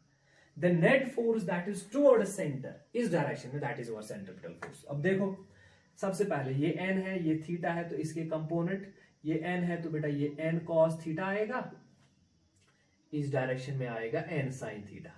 तो पहला component which is toward centre that is n sin theta. इसके बाद ये फ्रिक्शन है, ये फ्रिक्शन है तो ये थीटा है. अगर ये फ्रिक्शन है, ये थीटा है, तो इस डायरेक्शन में कितना आएगा बेटा, वो अगर ये f है तो वो आएगा f cos ऑफ थीटा. और नीचे की डायरेक्शन में, इस डायरेक्शन में आएगा f sin of theta. Understand कर लो क्यों. फ्रिक्शन ये था ना, इसके हमने दो कंपोनेंट किए हैं, इस डायरेक्शन में और इस डायरेक्शन. थीटा यहां से था तो ये f है, तो ये f cos थीटा, ये f sin थीटा. खत्म किस्सा. तो सेंटर की और कौन कौन सा फोर्स है, n sin थीटा और f cos थीटा. देखो मैंने कहा ना, जब आप बैंकिंग भी है फ्रिक्शन भी है तो दो कंपोनेंट आएंगे ना टुवर्ड सेंटर. देखो ये फ्रिक्शन का कंपोनेंट, ये नॉर्मल रिएक्शन का कंपोनेंट. तो यहाँ पे सेंट्रिपिटल फोर्स की इक्वेशन क्या बनेगी, मैं लिखूंगा यहाँ पे. So FC is equal to net force toward centre. So that is क्या क्या आ जाता है बेटा, n sin of theta, n sin of theta plus f cos of theta.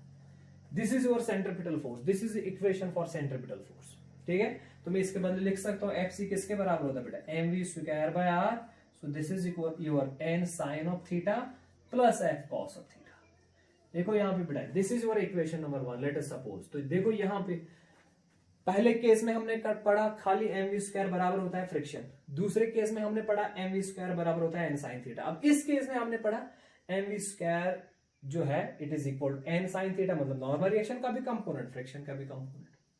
ठीक है, शाबाश. और वर्टिकल इक्विलिब्रियम क्या आएगा बेटा, वर्टिकल डायरेक्शन में कौन कौन से फोर्स है. नीचे की डायरेक्शन में जो फोर्स है mg है, f sin थीटा है. ऊपर की डायरेक्शन में n cos थीटा. इसका मतलब n cos थीटा बराबर होगा mg plus f sin theta, होगा ना. So n cos theta will be equal to mg plus f sin theta.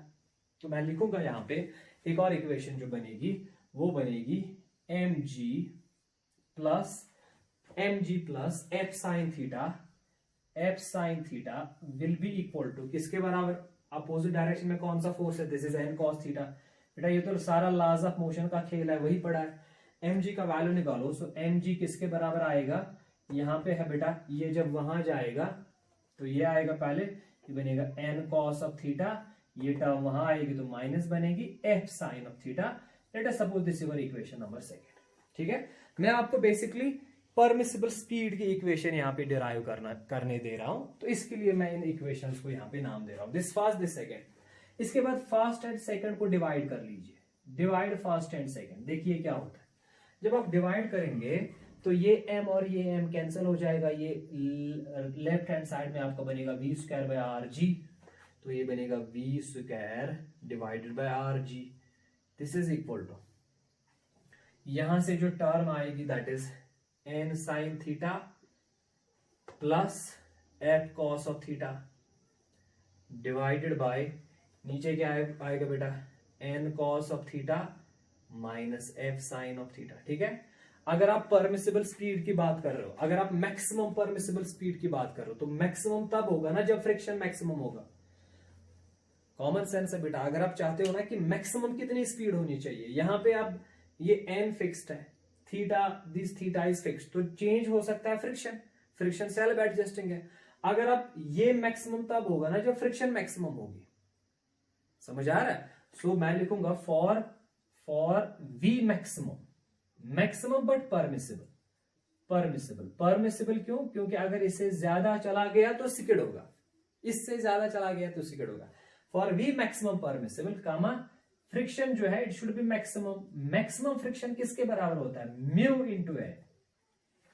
तो यहां पे आप फ्रिक्शन के बदले म्यू इंटू एन दीजिए, तो यहां से आपकी मैक्सिमम परमिसिबल स्पीड निकलेगी। समझ आ रहा? तो दीजिए बेटा वैल्यू, सबस्टिट्यूट करिए, सबस्टिट्यूट करिए वैल्यूज, तो देखिए क्या आंसर आता है आपका। तो ये बनेगा बेटा v maximum square divide by are g. So this is equal to, ये तो जनरल इक्वेशन है आपकी, this is your general equation. अगर आप फिर मैक्सिमम निकालना चाहेंगे तो एफ के बदले म्यू एन देना चाहिए मैक्सिमम।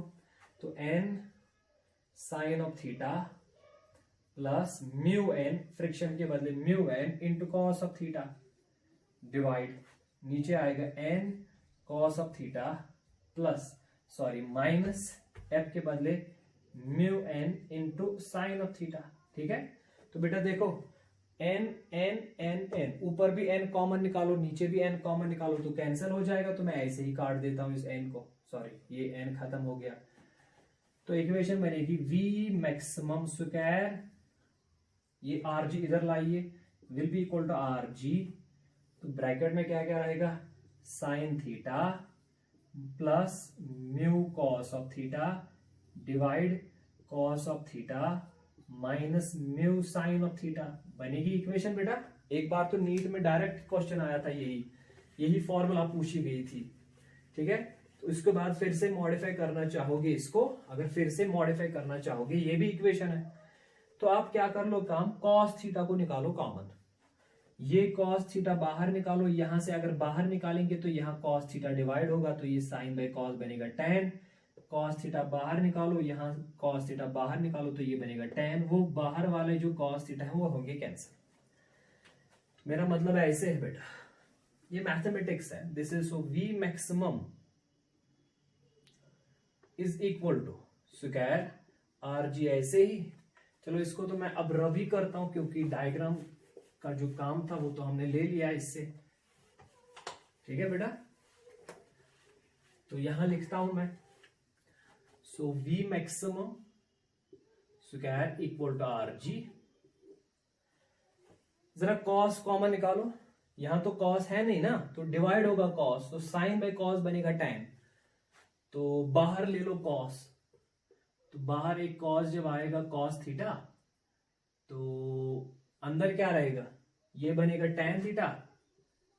ठीक है, प्लस म्यू, ये कॉस तो बाहर चला गया, इतना ही रहेगा, डिवाइड नीचे भी कॉस बाहर निकालो, कॉस बाहर निकाला, यहां क्या रहेगा 1 माइनस म्यू, ऐसे ही रहेगा।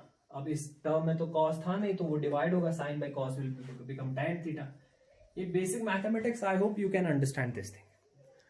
तो बेटा ये कॉस कॉस गया, स्क्वायर इधर लाके रूट बना डालो, तो वी मैक्सिमम की equation, final equation, this is under root of, पहले आर जी, उसके बाद ऊपर क्या आएगा बेटा, पहले म्यू ही लिखेंगे, mu plus tan of theta divide by नीचे क्या आएगा 1 माइनस म्यू tan थीटा। ये आपकी फाइनल एक्सप्रेशन, यही एक्सप्रेशन आपके नीट के एग्जाम में डायरेक्ट आई थी। परमिसिबल स्पीड बताओ, अगर आपकी बैंकिंग भी है और फ्रिक्शन भी है। So here is the maximum permissible speed, under root r g mu plus tan theta 1 minus mu tan theta. Banking का कंपोनेंट है थीटा, फ्रिक्शन का कंपोनेंट है म्यू। थीटा भी दे दो वैल्यू, म्यू भी दे दो, रेडियस पता होगा, तो यहां से जो आंसर निकलेगा, फॉर एग्जांपल यहां से आंसर निकलेगा 100 मीटर पर सेकेंड, तो इसका मतलब इस कर्व पे आप 100 मीटर तक जा सकते हो। 100 मीटर से ज्यादा जाओगे तो स्किड होगा, 100 मीटर से कम रहोगे तो सेफ रहोगे। समझ आ रहा है? तो दिस इज वेरी इंपॉर्टेंट। अब देखो इसमें हम अगर हम बेटा, ये जनरल इक्वेशन बन जाती है, इस जनरल इक्वेशन के हम स्पेशल केसेस पढ़ेंगे। मैं लिखता हूं यहां पे, देखो स्पेशल केसेस जो हमने इससे पहले फॉर्मूलाज डिराइव की थी ना, वो इससे भी निकलेंगी। Case first, if friction is zero, अगर फ्रिक्शन जीरो है, फ्रिक्शन जीरो होने का मतलब है म्यू का वैल्यू जीरो आएगा। जरा फिर वी मैक्सिमम का वैल्यू क्या बनेगा, v maximum will be equal to under root of are g. ठीक है, म्यू का वैल्यू जीरो दे दो, तो ये ऊपर tan रहेगा, यहां जीरो दे दो, तो 1 माइनस 0 इज 1, तो खाली आर जी के बाद आएगा tan। ठीक है, तो आपको बेटा अगर आपको याद होगा तो हमने जब हमने बैंकिंग पढ़ी थी ना, इससे पहले वाला जो केस पढ़ा था, तो वहां पे अगर आपको याद होगा तो ये इसको इधर लाइए तो ये बनेगा v maximum square, this will be equal to r ji tan theta. ठीक है, तो और tan theta will be equal to, ये आर जी डिवाइड होगा v maximum square divide by R G.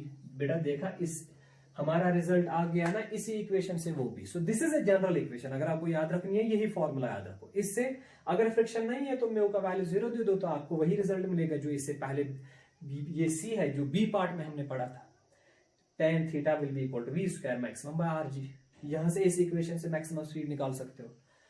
अब ये पहला केस था। अब अगर दूसरा केस हम लेंगे, अगर अब थीटा 0 है, इफ नो बैंकिंग, अगर बैंकिंग नहीं है, अगर रोड बैंकिंग नहीं है, देयरफॉर इसका मतलब थीटा 0 है। अगर बैंकिंग नहीं है ना बेटा, बैंकिंग नहीं है तो इसका मतलब ये जो एंगल है ये 0 होगा, रोड फ्लैट होगी। अगर फ्लैट रोड है तो दे दो tan 0 0 बनेगा, tan 0 0 बनेगा, तो ये टर्म भी 0, ये टर्म भी 0, तो ये बनेगा म्यू आर जी। तो v मैक्सिमम निकलेगा answer under root of mu r जी। अगर आपको याद होगा पहले केस में हमारा रिजल्ट यही आया था। सो this is a general expression. तो मैंने आपको दिखाया बेटा बैंकिंग क्यों इंपॉर्टेंट है, नेगोशिएट हॉरिजॉन्टल कर्व कैसे होता है, और कैसे फ्रिक्शन और बैंकिंग मिलके सेंट्रिपिटल फोर्स प्रोवाइड करते हैं। आई होप यू अंडरस्टूड दिस। इस पे जो बेसिक सी प्रॉब्लम्स है, I hope you can solve them. So this was the first application, that was the circular turnings और बैंकिंग ऑफ रोड्स। ठीक है, शाबाश। इसको आराम से देखो, रिपीट करके देखो, आप बेटा ये अंडरस्टैंड होगा। अब देखो बेटा दूसरी एप्लीकेशन इसी की, जिसको हम कहते हैं बेंडिंग ऑफ साइक्लिस्ट और मोटरसाइक्लिस्ट। आपने यूजुअली देखा होगा सर्कुलर टर्न्स पे या सर्कुलर कर्व्स पे जो साइक्लिस्ट होता है ना, वो खुद को बेंड करता है ऐसे, या जो बाइक चलाने वाला होता है जब सर्कुलर टर्न आ जाती है, या अगर उसको टर्न करना होता है, मान लो फ्लैट रोड है, वो चाहता है कि मैं वापस आ जाऊं, टर्न करना है उसको, तो वो खुद को बेंड करता है। ये जो बेंडिंग का मसला है ना, बेंडिंग, ये भी इसी की ये भी एप्लीकेशन है सर्कुलर मोशन की। तो आपने अभी देखा होगा बेटा बेंडिंग से क्या हो जाता है। मान लो अगर ये रोड है ऐसे, तो ये साइक्लिस्ट है, मान लो ये आपका साइक्लिस्ट है, पर ये साइक्लिस्ट इनवर्ड जा रहा है, तो ये मैंने क्रॉस सेक्शन बना दिया रोड का। ये गाड़ी ऐसे नहीं जाएगी, ये गाड़ी ऐसे जाएगी, साइक्लिस्ट ऐसे नहीं जाएगा, साइक्लिस्ट इनवर्ड जाएगा। ठीक है, तो देखो क्या होगा अगर इसको, तो ये साइक्लिस्ट की मैं डायग्राम बनाता हूं अप्रोक्सीमेटली ऐसे। ठीक है, ये यहाँ पे साइकिल मैंने बना दिया, जो भी है, दिस इज फिजिक्स क्लास, ये तो ड्राइंग क्लास है नहीं है, तो आप यहाँ पे मकसद जो है आपका होना चाहिए वो होनी चाहिए फिजिक्स, ड्राइंग नहीं होनी चाहिए। सो ये आपका रोड है, so this is the cross section. ये साइकिल ऐसे नहीं जा रहा है, ये इनवर्ड जा रहा है। ठीक है, तो देखो ये बेंड क्यों करता है बेटा, जब ये बेंड होगा, या ऐसे देखो, इस पे समझ नहीं आएगा तो यहां समझाता हूं मैं आपको। अगर बेटा ये रोड है, ये फ्लैट रोड है, तो ये साइक्लिस्ट अगर स्ट्रेट रहेगा, ये साइक्लिस्ट है, ये साइकिल है, ये फ्लैट रोड है। अगर ये खड़ा रहेगा और इसको बेंड करना है, टर्न करना है, तो देखो ये खड़े होकर टर्न नहीं कर सकता। क्यों? क्योंकि ये we are assuming that friction is absent, we are assuming that there is no friction. तो देखो क्या होगा बेटा, इसका जो नॉर्मल रिएक्शन है वो अपवर्ड है और वेट डाउनवर्ड है, तो फ्रिक्शन और वेट बैलेंस होगा। तो बेंडिंग होने के लिए, सर्कुलर मोशन करने के लिए नेसेसरी सेंट्रिपिटल फोर्स है ही नहीं। जो हमने बैंकिंग में पढ़ा ना, वही कॉन्सेप्ट यहाँ पे भी है। तो बेंड होने से क्या होता है, जब ये ऐसे बेंड करेगा, बेंड होने से इसका जो नॉर्मल रिएक्शन है वो भी बेंड हो जाएगी। जब नॉर्मल रिएक्शन बेंड हो जाती है, तो आपने अभी पढ़ा ना कि उसका एक कंपोनेंट सेंटर की ओर आ जाता है, सेंटर ऑफ सर्कल, और उसी कंपोनेंट से ये बेंड जो है, कर्व जो है, वो नेगोशिएट कर सकता है। तो सिंपली आप याद क्या रखेंगे बेटा, बेंड साइक्लिस्ट इसलिए करता है ताकि जब वो बेंड करेगा उसका नॉर्मल रिएक्शन बेंड हो जाएगा। नॉर्मल रिएक्शन बेंड होने की वजह से जो बेटा उस नॉर्मल रिएक्शन का एक कंपोनेंट है वो टुवर्ड सेंटर आ जाएगा, इनवर्ड आ जाएगा, और उसी कंपोनेंट की वजह से वो जो है circular term, circular curve negotiate कर सकता है। इसीलिए आपने देखा होगा यूजुअली जो है सर्कुलर टर्न्स पे जो साइक्लिस्ट होते हैं ना, वो बेंड करते हैं खुद को, मोटरसाइकिलिस्ट। बेंडिंग से जो उनपे नॉर्मल रिएक्शन पहले ऐसे था और वेट ऐसे था, पहले फिगर अगर फ्लैट है, बेंड होने से जब ये बेंड ऐसे होगा तो नॉर्मल रिएक्शन ऐसे आएगी, वेट ऐसे रहेगा, ठीक है। अगर मान लो हॉरिजेंटल के साथ उसने एंगल थीटा बना दिया ऐसे, तो जब ये बेंड होगा, अब इजीली इस एन का एक कंपोनेंट आएगा ना टुवर्ड सेंटर, ये बनेगा एन कॉस ऑफ थीटा, ये बनेगा एन साइन ऑफ थीटा, ठीक है। अगर ये थीटा, इस थीटा के बदले आपने इसको थीटा लिया कि वर्टिकल के साथ कितना बेंड हुआ, तो ये बनेगा आपका एन साइन थीटा और ये बनेगा आपका एन कॉस ऑफ थीटा, ठीक है। उसके बाद इक्वेशन खुद लिख सकते हो, तो ये एन साइन थीटा जो है, ये n sine theta, this will provide centripetal force that is m v square by r, और ये जो एन कॉस थीटा है, एन कॉस थीटा, ये बराबर होगा mg के। इससे पहले भी यही किया था बेटा हमने बैंकिंग ऑफ रूट्स में, डिवाइड कर लो दोनों इक्वेशंस को, N N cancel, sine theta by cos theta is tan theta, so ये बनेगा बेटा एम एम कैंसिल, ये बनेगा V square by R G. तो वही फॉर्मूला आ गई ना जो बेंडिंग ऑफ, जो हमने बैंकिंग में पढ़ी थी। तो इसको कितना बेंड होना है, मतलब एंगल कितना होना चाहिए, ये डिपेंड है कि इसको कितना तेज मूव करना, जितना तेज ये मूव करेगा उतना इसको बेंड भी ज्यादा होना पड़ेगा, या बेंडिंग डिपेंड है रेडियस पे, जितना ये जल्दी मूव करना चाहेगा, रेडियस कम होगा उतनी बेंडिंग ज्यादा होगी, एंगल ज्यादा होगा। समझ आ रहा है? So this is all about bending of cyclist. चलो बेटा, तीसरी एप्लीकेशन जिसको हम डेथ वेल कहते हैं, ये आपने यूजुअली सर्कस में देखा होगा। सर्कस में क्या कर होता है कि वो मोटरसाइकिलिस्ट ऐसे चलते हैं ना, दीवार पे चलते हैं मोटरसाइकिलिस्ट, सर्कस की बात कर रहा हूं मैं। वो एक क्लोज सा लूप होता है, ऐसे क्लोज सा लूप होता है, ऐसे मान लो, और ये जो बाउंड्री है ना ऐसे, ये बाउंड्री जो है, इसमें मोटरसाइकिलिस्ट ऐसे चलते हैं, दीवार पे चलते हैं, ऐसे मोटरसाइकिलिस्ट चलते हैं। सर्कस में आपने देखा होगा, उसको हम कहते हैं डेथ वेल, या कभी कभी हम कहते हैं रोटर। रोटर में क्या होता है, रोटर में ये जो है मोटरसाइकिलिस्ट एक ही जगह रहता है और रोटर ही चलता है। समझ आ रहा है? I hope you understand this thing. Circus में, सर्कस की बात कर रहा हूं मैं, दीवार पे चलती है गाड़ी, ऐसे दीवार पे गाड़ी चलती है, खड़े होके गाड़ी, मतलब ऐसे गाड़ी चलती है, या मोटरसाइकिलिस्ट चलते हैं। तो वहां पे कहा, वो भी तो सर्कुलर मोशन है, वहां कहां से आ जाता है बेटा, सेंट्रिपिटल फोर्स। तो जब हम बनाएंगे, मान लो ये दीवार पे ऐसी खड़ी है गाड़ी, इसकी फ्री बॉडी डायग्राम बनाएंगे, तो देखो क्या होगा बेटा, ये तो mg है, ठीक है।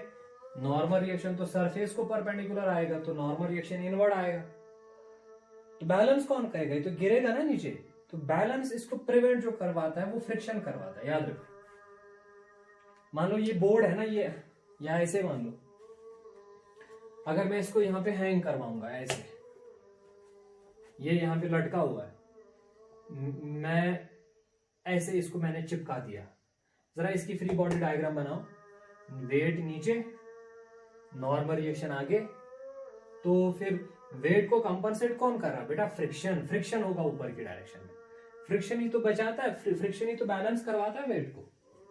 तो friction will be equal to mg। Normal reaction inward है, तो बेटा यही नॉर्मल रिएक्शन प्रोवाइड करता है सेंट्रिपिटल फोर्स, क्योंकि इसको ऐसे मूव करना है ना, तो सेंटर की ओर कौन सा फोर्स है, normal reaction. So here this n is equal to mv square by r, and this friction is equal to mg। Prevent इसको ये करवाता है। फ्रिक्शन का अगर आप देखेंगे मैक्सिमम वैल्यू, सो वो होता है mu into n, so that is equal to mg। इस इक्वेशन को और इस इक्वेशन को डिवाइड करेंगे तो एन एन होगा कैंसल, ये वी वी भी होगा बेटा कैंसल, तो बचेगा क्या answer, 1 by mu will be equal to v square by are g. बनेगा ना यही, आराम से देखो, इस इक्वेशन और इस इक्वेशन को हमने डिवाइड किया, एन एन हो गया कैंसल, तो फिर बनेगा बेटा 1 by mu, this is v square by are g, ठीक है। तो कहीं पे गलत तो नहीं हो गया ना हमारा, आराम से देखो। हाँ बेटा यही इक्वेशन आएगी। तो v square will be equal to rg/μ। तो यहां से आप स्पीड निकाल सकते हो। ठीक है, इसको चेक कर लीजिएगा कहीं पे गलती तो नहीं हुई है। तो मेरा यहाँ पे जो दिखाने का मकसद था वो ये था कि यहाँ पे नॉर्मल रिएक्शन प्रोवाइड करता है फ्रिक्शन। अगर गाड़ी ऐसे चलेगी ना ऐसे, तो नॉर्मल रिएक्शन ऐसे इनवर्ड आएगा, तो नॉर्मल रिएक्शन प्रोवाइड करता है friction. Fine. So this is about death well और रोटर। अब देखो बेटा एक और एप्लीकेशन है, बहुत ही अच्छी एप्लीकेशन है, जिसको हम कहते हैं कॉनिकल पेंडुलम। बेटा हमारा एक यूनिट आएगा इंशाल्लाह, जो हम पढ़ेंगे उसको हम कहते हैं simple harmonic motion. Simple harmonic motion में हम पढ़ेंगे सिंपल पेंडुलम के बारे में, और यहां हम बात करेंगे कॉनिकल पेंडुलम के बारे में। तो दोनों में डिफरेंस क्या है यहां से समझाता हूं मैं। ये मेरे पास चार्जर है यहाँ पे, ये मान लो ऐसे है, ये मास अटैच्ड होता है एक स्ट्रिंग, ये स्ट्रिंग है, ये मास है, और ये स्ट्रिंग ऊपर फिक्स्ड होती है टू फिक्स्ड पॉइंट। ठीक है, this mass is usually called Bob, BOB, और ये होती है स्ट्रिंग। इस स्ट्रिंग की लेंथ भी होती है फिक्स्ड। ये जो स्ट्रिंग होनी चाहिए इट मस्ट बी इनएक्सटेंसिबल, मतलब इसकी लेंथ इंक्रीज नहीं होनी चाहिए, इसकी लेंथ इंक्रीज नहीं होनी चाहिए ड्यूरिंग मोशन। तो इस यहाँ पे दो पेंडुलम्स, इसकी जो मोशन है ना वो हम दो तरीके से करवा सकते हैं। एक तो ऐसे, ये ऊपर वाला जो पॉइंट होता है ना ये फिक्स्ड होता है। एक मोशन तो ऐसे आएगी हमारी, छोड़ो ये वाली मोशन, इसको कहते हैं सिंपल पेंडुलम, इसको कहते हैं सिंपल हार्मोनिक मोशन। इस मोशन को हम कहते हैं वाइब्रेटरी मोशन, या आगे जाके मैं आपको बताऊंगा कि वाइब्रेटरी मोशन का एक स्पेशल केस होता है, उसको कहते हैं सिंपल हार्मोनिक मोशन। और ऐसे पेंडुलम को हम कहते हैं सिंपल पेंडुलम। ठीक है, हो गया एक तरह का मोशन। दूसरी तरह की मोशन, ऊपर तो फिक्स्ड है, ऊपर वाला पॉइंट फिक्स्ड है, इसका मास दिया है m, लेंथ l दी है, इसको हम ऐसे भी घुमा सकते, ये फिक्स्ड है ना, इसको मैं ऐसे घुमाऊंगा मैं, सॉरी अब घुमाना नहीं आएगा मुझे, देखो पहले ही घुमाता हूं फिर मैं ऊपर वाला पॉइंट फिक्स्ड रखता हूं ऐसे। अगर ये ऐसे घूमेगा ना, सॉरी आराम से देखो बेटा, अभी देखो ये क्या कर रहा है, ये सर्कल में मास जो है ये सर्कल में घूम रहा है। इस मोशन को हम, इस पेंडुलम को हम कहते हैं कॉनिकल पेंडुलम, कॉनिकल पेंडुलम। ऐसे देखो बेटा, ये सर्कल में घूम रहा है ना नीचे, ठीक है, इसकी ये जो ऊपर पॉइंट है ये फिक्स्ड है, नीचे ये सर्कल में घूम रहा है। तो इसकी मैं डायग्राम अगर बनाऊंगा ऐसे, ये फिक्स्ड पॉइंट है यहां पे, ये इसकी एक्सिस मान लो, सेंट्रल लाइन, तो ये सर्कल का सेंटर, तो इसी के अराउंड ये घूमता है ऐसे। तो ये है actually mass, this is your object.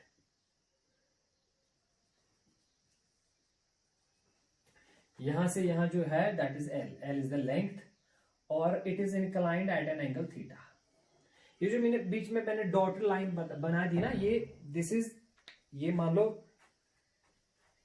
अगर ऐसे है पेंडुलम, अगर ये रेस्ट में होगा तो ऐसे वर्टिकल रहेगा ना, वही वर्टिकल लाइन मान लो ये वाली है, क्योंकि जब ये घूमना स्टार्ट करेगा तो अभी ये जिस पोजीशन में है ना उस सर्कल का सेंटर यही पोजीशन बनेगी।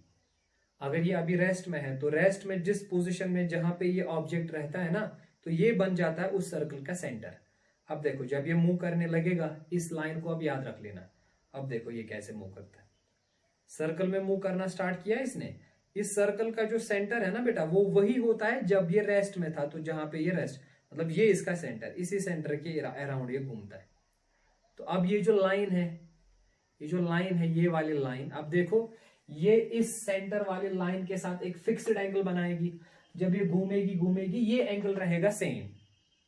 देखो कैसे, ये मान लो मैं फिक्स्ड लाइन यहां पे ऐसे आपको रखता हूं, ये मार्कर मान लो फिक्स्ड लाइन है, ये पेंडुलम ऐसे घूम रहा है, ठीक है, ये पेंडुलम ऐसे घूम रहा है।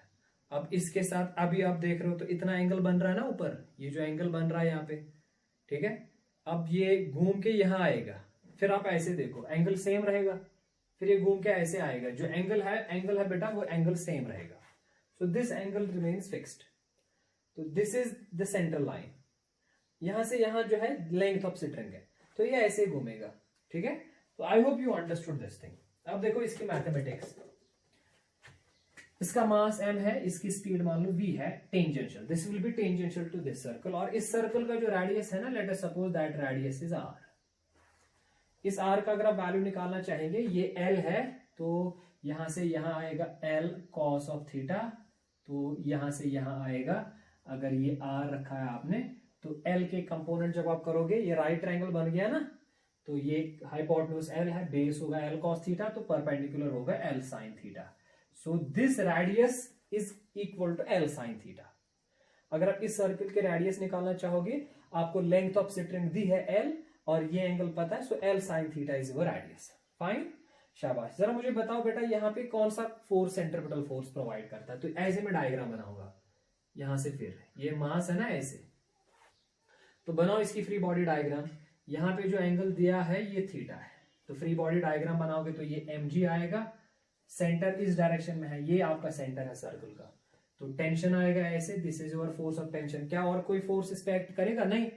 अब कंपोनेंट कर लो, ये अगर थीटा है, इस लाइन को एक्सटेंड कर लो तो ये भी एंगल थीटा आएगा, you know this from 10th class, ये z शेप्ड एंगल, ये थीटा थीटा, ठीक है। तो ये लाइन ऐसे, तो अगर ये t है तो ये आएगा बेटा t cos ऑफ थीटा, तो ये कंपोनेंट आएगा t sin थीटा, ठीक है। तो बन गया ना आपका सेंटर की ओर कौन सा फोर्स है? t sin थीटा, तो आपका सेंट्रिपिटल फोर्स आ गया Fc is equal to t sin theta, ठीक है। तो आपका सेंट्रिपिटल फोर्स कौन प्रोवाइड करता है? Component of tension. तो Fc is mv square by r, so this is your t sin theta, ठीक है बेटा। तो वर्टिकल इक्विलिब्रियम, वर्टिकल डायरेक्शन में mg बराबर होगा t cos थीटा, तो आप लिखेंगे mg is equal to t cos theta. अब डिवाइड कर लो इस इक्वेशन और इस इक्वेशन को, mm कैंसिल, ये बनेगा v square divided by r g, this is equal to t cancel, sin theta by cos theta is tan theta. आप देखेंगे वही बैंकिंग वाली इक्वेशन यहाँ पे भी आ गई, मैथमेटिक्स सेम है, फॉर्मूला सेम आ गई। तो यहां से अगर आपको थीटा चाहिए, या थीटा स्पीड और रेडियस के बीच में ये रिलेशन है, दो दिए होंगे, तीसरा आप निकाल सकोगे, ठीक है, शाबाश। सो this is your conical pendulum. इसको थोड़ा ऐसे भी कर सकते हैं, इसको मॉडिफाई ऐसे भी कर सकते हैं बेटा। जो ये सेंट्रिपिटल फोर्स होता है ना, इन टर्म्स ऑफ एंगुलर स्पीड किसके बराबर होता है? m omega square r। Omega is angular speed, ये तो मैंने आपको बताया ना, सेंट्रिपिटल फोर्स की फॉर्मूला या तो mv स्क्वायर बाय r है, या तो m ओमेगा स्क्वायर r है, ठीक है। अगर हमें यहां पे हम r के बदले दे सकते हैं l sin theta, because r is l sin theta, तो यहां पे हम फॉर्मूला ऐसे भी लिख सकते हैं, v square divide bye r के बदले आएगा l sin theta into g, फिर आएगा tan ऑफ थीटा। इसको आप मॉडिफाई अकॉर्डिंगली कर सकते हो, जो दिया है you can modify this equation. अब देखो बेटा, अगर आपको टाइम पीरियड निकालना है, टाइम पीरियड किसको कहते हैं? एक कंप्लीट रेवोल्यूशन करने में कितना टाइम लगता है, एक कंप्लीट सर्कल कवर करने में कितना टाइम लगता है, उसको टाइम पीरियड कहते हैं, ठीक है। तो एंगुलर स्पीड किसके बराबर होती है? Angle covered divide by time taken, ठीक है। अगर आप एक फुल रेवोल्यूशन लेंगे, फॉर फुल रेवोल्यूशन थीटा कितना आएगा बेटा? 2 पाई। एक पूरा चक्कर जब लगाओगे तो कितना एंगल कवर होगा? 360 डिग्री, दैट इज 2 पाई। और जो टाइम आएगा वही टाइम को हम कैपिटल टी से डिनोट करते हैं, इसी को हम कहते हैं बेटा टाइम पीरियड, ठीक है। तो एक पूरे चक्कर को कंप्लीट करने के लिए जो टाइम लगेगा दैट इज टाइम पीरियड। तो थीटा के बदले 2 पाई दे दो, टी के बदले कैपिटल टी दे दो, तो ओमेगा एंगुलर स्पीड की एक और फॉर्मूला बन जाती है, that is 2 pi divide by T.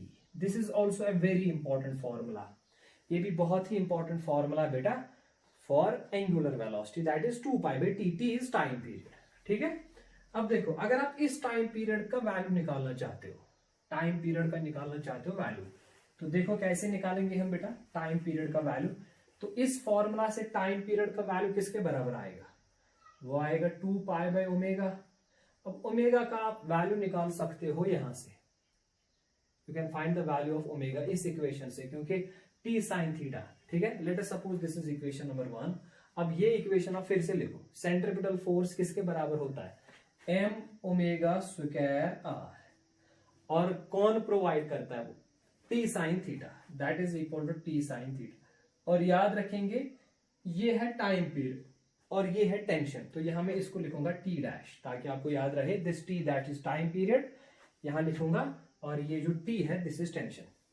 जरा ओमेगा का वैल्यू निकालो, so omega will be equal to t sine of theta divide by omega r, ये एम और आर डिवाइड होगा, ओमेगा का स्क्वायर आएगा तो ये बनेगा रूट। ठीक है, अब ये वैल्यू इसमें सबस्टिट्यूट कर लो, ये वैल्यू सबस्टिट्यूट करके देखो आंसर क्या आता है आपका। आंसर आएगा बेटा t dash, your time period of revolution for this conical pendulum will be equal to 2 pi divided by omega, omega का वैल्यू आ जाता है t sine of theta divided by m r, यही आता है ना। तो आर जो है बेटा, आर के बदले हम एल साइन थीटा लिख सकते हैं, आर जो है इसके बदले हम एल साइन थीटा लिख सकते हैं। तो हम ये बनेगा t dash is equal to 2 pi divided by, t तो ऐसे आएगा under root of t sine of theta divide m ऐसे आएगा, आर के बदले आएगा एल साइन थीटा। ठीक है, I hope you are understanding this thing. ये तो बेसिक मैथमेटिक्स है, I hope you understand this. तो आगे सॉल्व करेंगे तो ये आपकी इक्वेशन आएगी, ये साइन थीटा कैंसिल होगा, तो आपकी जो टाइम पीरियड की जो फाइनल इक्वेशन आएगी in terms of tension, so t dash will be equal to 2 pi, ऐसे ही लिखो अंडर रूट मल्टीप्लाई, इसको हम उल्टा लिखेंगे, नीचे क्या आएगा टी बाई एम एल, तो उल्टा क्या आएगा m l divide by t. ये तो है इन टर्म्स ऑफ टेंशन। अब अगर आप चाहते हो कि टेंशन ना आ जाए इक्वेशन में, तो ऐसे करना है आपको, तो बेटा ऐसे कर लो, ये है ना यहां से निकालो, ये v किसके बराबर आएगा, v will be equal to under root of R G, इधर R ji tan of theta, और आपको पता है v जो होता है ना ये ओमेगा इंटू आर के बराबर होता है। ठीक है, मैंने पढ़ा है लीनियर वेलोसिटी और एंगुलर वेलोसिटी में यही रिलेशन है, this is R G tan of theta. ठीक है, सो ओमेगा किसके बराबर आएगा, आर डिवाइड होगा, तो आप लिख सकते हो this is equal to under root of R G tan of theta. ठीक है बेटा, तो डिवाइड होगा आर को भी रूट में लिखेंगे, इसको लिखेंगे हम रूट स्क्वायर, फिर से कैंसिल होगा ना, इससे क्या होगा हम एक ही रूट डालेंगे, एक ही रूट लिख सकते हैं, तो ये ऐसे बनेगा, so omega will be equal to under root of एक आर कैंसिल, ये बनेगा G tan theta divided by R. अब आर के बदले एल साइन थीटा लिख सकते हैं, so omega will be equal to G tan of theta divided by L sine of theta, यही आएगा ना बेटा। अब हम टेन थीटा के बदले लिख सकते हैं, देखो कहां इक्वेशन पहुंच गई। ठीक है, ये मैथमेटिक्स होती है, आप खुद कर सकते हो। So omega will be equal to under root of g, tan theta के बदले लिखेंगे sine theta by cos theta, और नीचे आएगा बेटा आपका एल साइन थीटा, फिर आपका साइन थीटा कैंसिल होगा, सो ओमेगा का वैल्यू निकलेगा बेटा आपका under root of G cos, नीचे आएगा divide by L cos of theta. ठीक है, तो आपको तो पता है ये ओमेगा का वैल्यू निकलना, पर ओमेगा किसके बराबर होता है, omega in terms of time period किसके बराबर होता है। ये टाइम पीरियड हम इसलिए निकालते हैं क्योंकि सिंपल हार्मोनिक मोशन जब हम पढ़ेंगे ना, वहां पे बहुत ही इंपॉर्टेंट टॉपिक होता है टाइम पीरियड। हर एक क्वेश्चन में आपसे पूछा जाएगा find time period, find time period. अब ये उसी प्रकार का, उसी तरह का क्वेश्चन है, इसलिए हम टाइम पीरियड फाइंड आउट कर रहे हैं। ठीक है, तो ओमेगा होता है बेटा बराबर 2 पाई बाय टाइम पीरियड, और टाइम पीरियड के बदले हम लिख सकते हैं 2 पाई बाय ओमेगा। अब 2 पाई ऐसे रहेगा डिवाइड, ओमेगा के बदले ये वैल्यू आएगा, that is under root of G by L cos of theta. उल्टा करके लिखेंगे तो टाइम पीरियड की फाइनल इक्वेशन आएगी 2 पाई अंडर रूट ऑफ, ये उल्टा करके लिखो L cos of theta divide by G, this is your final equation. और ये इक्वेशन ज्यादा इंपॉर्टेंट है, क्योंकि अगर आपको याद होगा 9th क्लास में सिंपल पेंडुलम की इक्वेशन जो है ना टाइम पीरियड की, that is 2 pi under root of L by G, पर यहां फॉर्मूला आती है L cos theta by G, and you know theta is the angle which this pendulum makes with the vertical. ठीक है बेटा, so this was all about the applications of circular motion. अभी कुछ applications रह गई है, इनफैक्ट एक बहुत ही बड़ी application motion in vertical circle रह गया है, या और देखूंगा मैं कुछ और, इसमें कुछ मत रह जाता है, सेंट्रीफ्यूगल फोर्स रहता है, centrifugal force and motion in vertical circle, वो मैं इंशाल्लाह नेक्स्ट क्लास में करवाऊंगा, और and that will be the last class for circular motion. ठीक है, थैंक यू वेरी मच।